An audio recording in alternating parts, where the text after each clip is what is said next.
Hi everyone, welcome to my our channel. আমি অঙ্গনা। আমি তোমাদের একটা ব্লগ ভিডিও শেয়ার করব। ফার্স্টে ঘুম থেকে উঠে একটু ফ্রেশ হয়ে তারপরে কিন্তু আমি একটু চা খেয়ে নিলাম।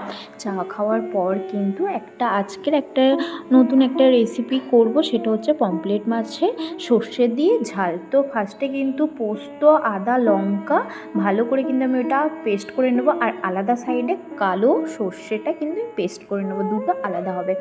আর এইদিকে দেখো পমফ্রেট মাছটা নুন হলুদ দিয়ে ভালো করে কিন্তু আমি মাখিয়ে রেখেছি। তারপরে কিন্তু কালো সর্ষেটা পেস্ট করে তারপরে কিন্তু আমি ভালো করে ছেঁকে নেব, কারণ তরকারির মধ্যে যদি অনেকটা কালো সর্ষে দিয়েছি, এবার তরকারির মধ্যে যদি একটু সর্ষেটা পড়ে না, একটু তিতো তিতো ভাব হবে। দেখো আমি কিন্তু একটা ছাঁকনির সাহায্যে ভালো করে পেস্ট করে একটু কিন্তু জল দিয়ে ভালো করে ছেঁকে নেব। আশা করছি তোমরা আমার ভিডিওটা দেখতে থাকো আর তোমাদের অবশ্যই ভালো লাগবে। আর যদি ভালো লেগে থাকে, লাইক কমেন্ট শেয়ার কিন্তু একদমই করতে ভুলবেন না, অবশ্যই করবে। তোমরা এরকমভাবে আমাকে ভালোবাসা দিয়ে যেও আর আমার ভিডিওটা দেখতে থাকো। তো তারপরে কিন্তু আমি ভালো করে ছেঁকে নিলাম। নেওয়ার পর কিন্তু আমি একটা বাটির মধ্যে ওই পোস্ত, আদা, লঙ্কা আর এই যে সর্ষেটা বেটে নিয়েছে সেটা কিন্তু ভালোভাবে ছাঁকার পর দুটো একসঙ্গে মিশিয়ে রেখে দেবো। তো তোমরা দেখতে থাকো। দেখো আমার কিন্তু ভালো করে পেস্ট করা হয়ে গেছে, ছেঁকে নেওয়া হয়ে গেছে। এই দেখো বাটির মধ্যে পোস্ত, আদা, লঙ্কা আর সর্ষেটা একসঙ্গে মিশিয়ে রেখেছি। তারপরে কিন্তু কড়াইয়ের মধ্যে ভালো করে তেলটা দিয়ে কিন্তু আমি কিন্তু মাছগুলো ভালো করে এপিট ওপিট করে হালকা করে ভাজবো, বেশি কিন্তু লাল লাল করে ভাজবো না, তাহলে বেশি করে লাল করে ভাজলে তাহলে স্বাদটা পাবে না। তাই আমি এপিট ওপিট করে হালকাভাবে ভেজে নেব। তো তারপর কিন্তু ভাজার পরে কিন্তু আমি ওই তেলের মধ্যে কিন্তু আমি একটু কালো জিরে দিয়ে ফোড়ন দেব। তারপরে কিন্তু ওই পেস্টটা তোমাদের আগে বলেছিলাম, ওই পোস্ত, সর্ষে, আদা, লঙ্কা, ওই পেস্টটা কিন্তু আমি দিয়ে নেব। ভালো করে কিন্তু এদিক ওদিক করে কিন্তু একটু কষিয়ে নেব। তারপরে কিন্তু আমি এই কাঁচা লঙ্কাটা দিয়ে দিলাম। দিয়ে দেওয়ার পর নেড়ে চেড়ে তারপরে কিন্তু আমি একটু গুঁড়ো লঙ্কাও দিলাম। দেওয়ার পর একটু ভালো করে যতক্ষণ না এই সর্ষের গন্ধটা যায় ততক্ষণ কিন্তু একটু ভালো করে কষিয়ে নিতে হবে। তারপরে কিন্তু আমি নুনটাও দিয়ে দিলাম। নুনটা দেওয়ার পর গাইস তারপরে কিন্তু আমি এই পমফ্রেট মাছটা দিয়ে দিলাম। দেওয়ার পর কিন্তু এদিক ওদিক করে নাড়লে আমার কিন্তু পমফ্রেট মাছটা কমপ্লিট। তারপরে কিন্তু খাওয়ার সময় তো আমি একটু ভালো করে একটু গরম করে নিয়েছিলাম, কারণ ঠান্ডা হয়ে গেলে ভালো লাগবে না, ওই জন্য একটু গরম করে নিয়েছিলাম। যারা তেল খায় তার ওপর দিয়ে কিন্তু একটু তেলও ছড়িয়ে দিতে পারো গরম করার সময়।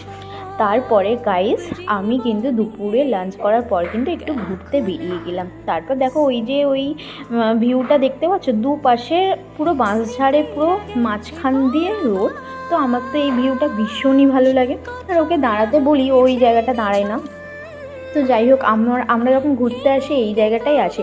আর বিশ্বাস করো গাইজ, ওয়েদারটা এতটা সুন্দর লাগে, আবহাওয়াটা খুবই ঠান্ডা ঠান্ডা, আমার তো ভীষণই ভালো লাগে। আরও তোমাদেরকে আরও অনেক কিছু আজকে দেখাবো, মানুষ কত কষ্ট করে, সত্যি কথা। আজকে তোমাদের সেই ভিডিওগুলোই দেখাবো আর সেইগুলোই শেয়ার করব। তারপরে দেখো এইদিকে হচ্ছে এই দুপাশে কিন্তু বাগান, ঠিক আছে। তারপর কিন্তু আর বাগানের মাঝখান থেকে আর দেখো গাইস আমার তো ভীষণ ভালো লাগছে। আর ওয়েদারটা দেখো পুরো পুরো একদম মেঘলা মেঘলা করে আসছে। বেরোনোর টাইমটা কিন্তু একটু লেটও হয়ে গেছে বলতে পারো। আর বৃষ্টি তো আজকে পুরো ভীষণ, মানে বৃষ্টি আসবে আসবে এরকম ভাব। আমি তো বাইকে বসে আছি আর ফিল করছি, ও ভাই আমার তো ভীষণ ভালো লাগছে। আর তোমাদেরও কাদের কাদের এরকম ভালো লাগে, এরকম ভিউ দেখতে কাদের কাদের ভালো লাগে, অবশ্যই কিন্তু আমাকে কমেন্ট করবে। আমার তো ভীষণ ভালো লাগে এরকম ভিউ দেখতে, আর এই জায়গাগুলো ফিল করতে আমার তো আরও বেশি ভালো লাগে। তারপর কিন্তু আমরা দুজন গল্প করতে করতে অনেকটা দূরেই চলে এসেছি। তারপরে তোমাদের এই ভিউটা দেখাচ্ছি গাইস। দেখো কতটা সুন্দর লাগছে, চারিপাশে সবুজ সবুজ, সবাই বাগানে আই থিঙ্ক সবজি টবজি এরকম কিছু একটা আছে হয়তো, এরকম কিছু একটা আছে। আরও একটা তোমাদের ভিউ দেখাবো, সেখানে শুধু পাট গাছ ভর্তি যাকে বলে। তারপরে আমরা এখানটা অনেকটা দূর চলে এসে তারপর দেখো তোমাদেরকে বললাম এই মেয়েটা ছুটছে মনে হয়, জানি না এই মেয়েটার কী প্রবলেম হচ্ছে, মনে হচ্ছে পটি টটি পেয়ে গেল মনে হয়, ওই জন্য মেয়েটা এত দৌড়াচ্ছে। তারপরে দেখো গাইস তারপরে দেখো গাইস ভিউটা কতটা সুন্দর লাগছে তোমাদেরকে। এই ভিউটার জন্যই কিন্তু আজকে আমি ব্লগ ভিডিও এখানে এসেছি, তোমাদেরকে এই ভিউটা শেয়ার করার জন্য।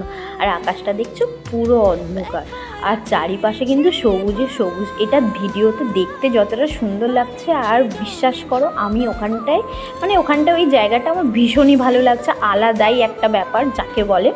আর দেখো পুরো একটা এইগুলো কিন্তু পুরো পাট গাছ যাকে বলে, এখানে সব পাট চাষই করে, পাট আর পেঁয়াজ চাষ, যেটা আমার হাজব্যান্ড বলছিল এরা সব বছরে এটাই করে।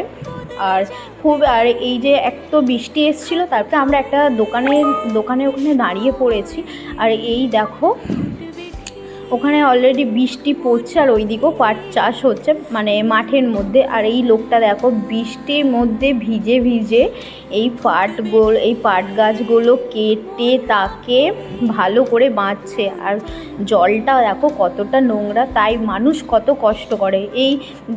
এই যে পাটটা করার জন্য এই বান্ডিলটা করার জন্য মানুষ এত কষ্ট করে। তারপর দেখো গাইস আমার তো লোকটার দেখে খুব কষ্টও লাগছিল, এই বৃষ্টি ভিজে ভিজে। তারপরে আমি বলছিলাম কাকু চলে এসো, বলছে না না এইগুলো পুরোটা কমপ্লিট করতে হবে। ওই নোংরা জলের মধ্যে ভিজে ভিজে উনি ওইগুলো পুরোটা কমপ্লিট করবে, তারপরে উঠবে। আর ভাবো কিছু টাকার জন্য মানুষ কতটা কষ্ট করে, আর আমরা এত খাবার নষ্ট করি, এই করি। বুঝতে পারছো গাইস, আজকের ভিডিও এই পর্যন্ত। আর কাকুটা কত কষ্ট করছে, আমরা আবার কি খাই আর ঘুমাই আর ভিডিও করি। ছেলেরা কত রকমের পরিশ্রম করে আর কত কষ্ট করে। আজকের ভিডিও এই পর্যন্ত, আর এখানেই আমি ভিডিওটা শেষ করলাম, কারণ অতিরিক্ত বৃষ্টি পড়ছে, বাড়ি যাব কখন জানি না, আর ফোনে আমার বেশি চার্জও নেই। আর যদি আমার ভিডিও ভালো লেগে থাকে গাইস অবশ্যই কিন্তু লাইক কমেন্ট শেয়ার করবে, আর তোমাদের জন্য এরকম আরও নতুন নতুন ভিউ পাওয়ার জন্য তোমাদেরকে শেয়ার করবো। টাটা গাইস, সবাই ভালো থেকো।